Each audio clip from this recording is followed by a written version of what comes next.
কাল কিয়ামতের মাঠে হাসরের ময়দানে মানুষ চতুর্দিকে ছোটাছুটি করবে।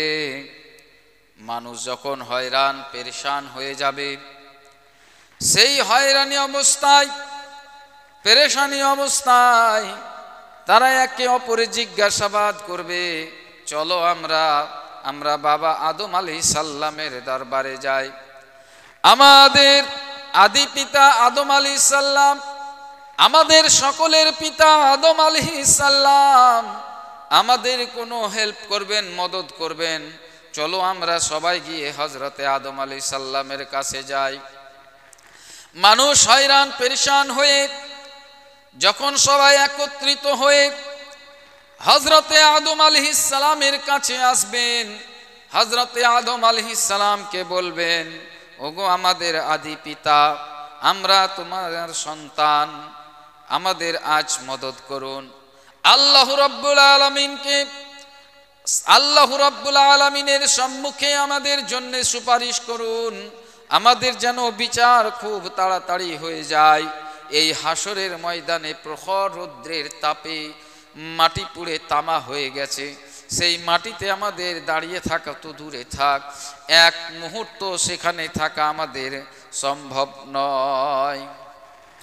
হযরতে আদম আলাইহিস সালাম বলবেন, কে আমার সন্তানেরা, শোনো শোনো, আমি জানি, আমি তোমাদের সমস্যা বুঝতে পেরেছি, আমি জানি তোমরা কত কষ্টের মধ্যে আছো, কিন্তু মনে করো তোমরা পড়েছিলে কোরআন শরীফের মধ্যে আল্লাহ রাব্বুল আলামিন আমাকে একটা গাছের কাছে যেতে বারণ করেছিলেন।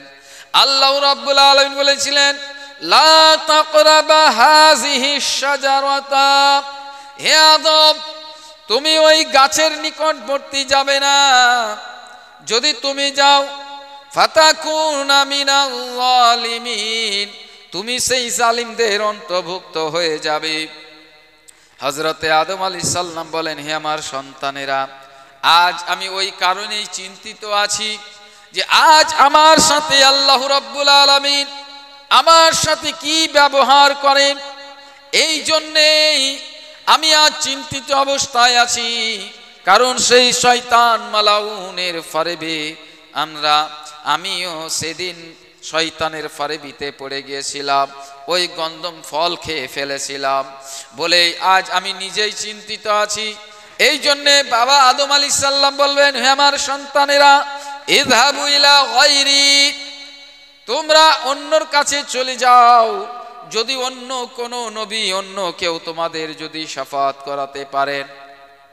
তখন সেই মানুষেরা ওই হাসরের ময়দানে বাবা আদম আলাইহিস সালামের দরবারে গিয়ে যখন কোনো সমস্যার সমাধান না পাবেন, তখন ছুটে আসবেন হযরতে নূহ আলাইহিস সালামের কাছে, বলো গে আমাদের দ্বিতীয় আদম, তুমি তো আমাদের দ্বিতীয় আদি পিতা, দ্বিতীয় আদম।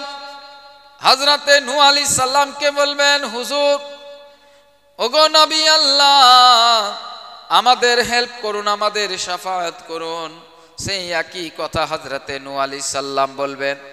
নূহ আলাইহিস সালাম বলবেন, ইযহাবু ইলা গায়রি, আমি আজ তোমাদের কোনো সুপারিশ করতে পারবো না, আজ আমি তোমাদের কোনো শাফাআত করতে পারবো না। তখন মানুষ ছুটে গিয়ে হযরতে শীস আলাইহিস সালামের কাছে যাবেন, এক এক করে হযরতে মূসা আলাইহিস সালামের কাছে যাবেন, হযরতে ইব্রাহিম আলাইহিস সালামের কাছে যাবেন, হযরতে দাউদ আলাইহিস সালামের কাছে যাবেন, হযরতে সুলেমান আলাইহিস সালামের কাছে যাবেন।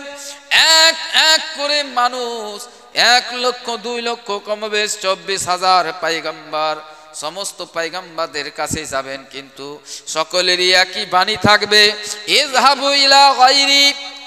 আজ এই আল্লাহ রাব্বুল আলামিনের বারগাতে এমন কোনো মানুষ নাই যে তার কাহারিয়াতের সামনে মুখ খুলবে। হযরতে ঈসা আলাইহিস সালামের কাছে যখন যাবেন, হযরতে ঈসা আলাইহিস সালাম বলবেন, ওগো মানব জাতি, শোনো শোনো, আমিও তো সেই নবীর উম্মত হয়ে পৃথিবী থেকে কাটিয়ে এসেছি। যদি আজকে আল্লাহ রাব্বুল আলামিনের সামনে যদি আজকে আল্লাহ রাব্বুল আলামিনের সামনে যদি কেউ কথা বলতে পারে, আজ যদি তোমাদের শাফাআত করতে পারে, তাহলে আমাদের নবী, শেষ নবী হযরতে মুহাম্মদুর রাসূলুল্লাহ সাল্লাল্লাহু তাআলা আলাইহি ওয়াসাল্লাম পারবেন। এই দিকে আমার নবীকে, নবীর দিকে আসতে দেখে আমার নবী সমস্ত ব্যক্তিদেরকে বলবে, আনা লাহা, আমি আছি, এসো, আমি তোমাদের সুপারিশ করব, আমি তোমাদের শাফাআত করব। এই বলে আমার নবী মুস্তাফা সাল্লাল্লাহু তাআলা আলাইহি ওয়াসাল্লাম ওই গুনেহগার উম্মতিদেরকে ডাক দিবেন। গুনেহগার উম্মতিরা আমার নবীর দরবারে এসে হাজির হয়ে গিয়ে বলবেন, ওগো নবী আল্লাহ, আজ আমাদের মদদ করুন, আজ আমাদের শাফাআত করুন।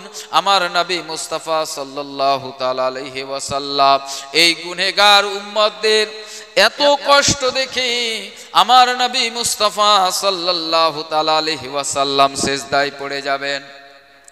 আল্লাহ রাব্বুল আলামিন বলবেন, ওগো নবী, আজকে সিজদা করার কোনো কথা নাই, আজ কেন সিজদা করছো? আজ তো হাসর নাসর হবে, সিজদা করতে হবে না, মাথা উত্তোলন করুন। আমার নবী পাক বলবেন, ওগো আল্লাহ, আমি কিসে মাথা উত্তোলন করব তুমি ভালো করেই জানো। যতক্ষণ পর্যন্ত না তুমি আমার গুনেহগার উম্মতিদেরকে ক্ষমা করে দেবে, ততক্ষণ পর্যন্ত আমি মুহাম্মদুর রাসূলুল্লাহ সিজদা থেকে মাথা উঠাবো না। আল্লাহর নবী বলবেন, ওগো আল্লাহ তাআলা, তুমি তো আমার সাথে ওয়াদা করেছিলে, ওয়ালা সাউফা ইউতিকা রাব্বুকা ফাতারদা। ওগো নবী, আমি ওয়াদা করেছি তোমার সাথে যে তোমাকে আমি রাজি করেই ছাড়বো। আজ বলো তুমি কি চাও, আমি তোমাকে আজ রাজি করে দেব। আল্লাহর নবী বলবেন, ওগো আল্লাহ তাআলা, আজ যদি তুমি আমার গুনেহগার উম্মতদেরকে ক্ষমা করে দাও, আজ যদি গুনেহগার উম্মতদেরকে মাফ করে দাও, আমার জারিয়ায় যদি উম্মতদের শাফাআত করিয়ে দাও, তাহলে আমি আজকে খুশি হয়ে যাব। প্রিয় দিনী ভাই সকল, আল্লাহর নবীকে সেই ক্ষমতা প্রদান করা হবে, হে নবী যাও, আজ তোমাকে শাফাআতের কান্ডারি বানানো হলো, শাফাআতের তাজ তোমার মাথায় পড়ানো হলো। তোমার যাকে ইচ্ছা তুমি শাফাআত করো, যাকে ইচ্ছা তুমি জান্নাতে নিয়ে যাও, যাকে ইচ্ছা তুমি জাহান্নামে নিয়ে যাও। তো মুআজ্জাজ সামাইনী কেরাম, এখানে আমার নবীর আজমত, আমার নবীর শান এখানে একটা দেখতে হবে। হযরতে আদম আলাইহিস সালাম তুমিও দেখে নাও, তোমার কথা চললো না আল্লাহর দরবারে, আদম আলাইহিস সালামের উম্মতেরা দেখে নেবে আমার নবীর আজমত, যে আমাদের নবীর কথা চললো না কিন্তু শেষ নবীর কথা চলেছে।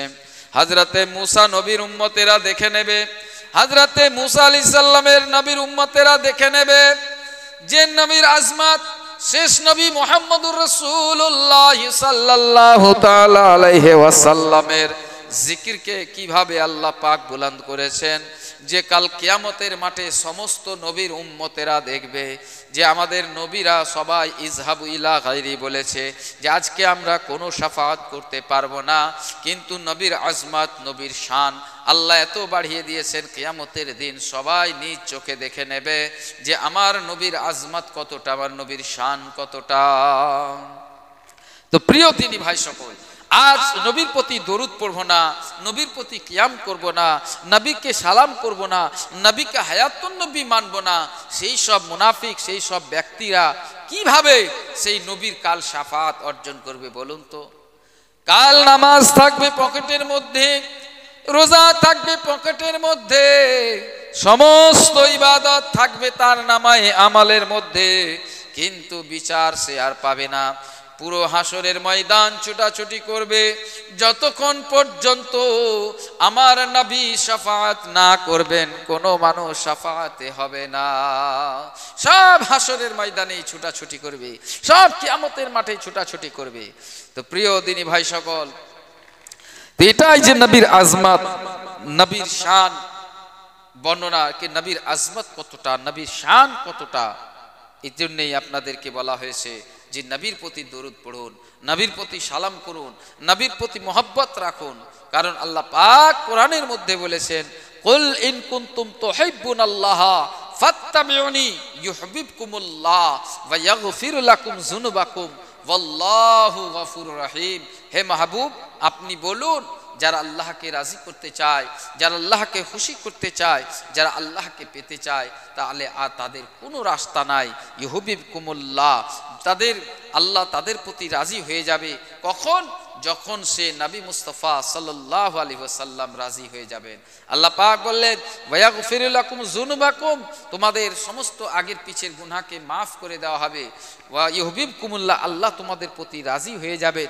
শুধু এটুকুই নয়, বলেন যে আল্লাহু গফুরুর রহিম, আল্লাহ মেহেরবান হয়ে যাবেন, আল্লাহ তোমাদের সমস্ত গুনাহ খাতাকে মাফ করে দেবেন।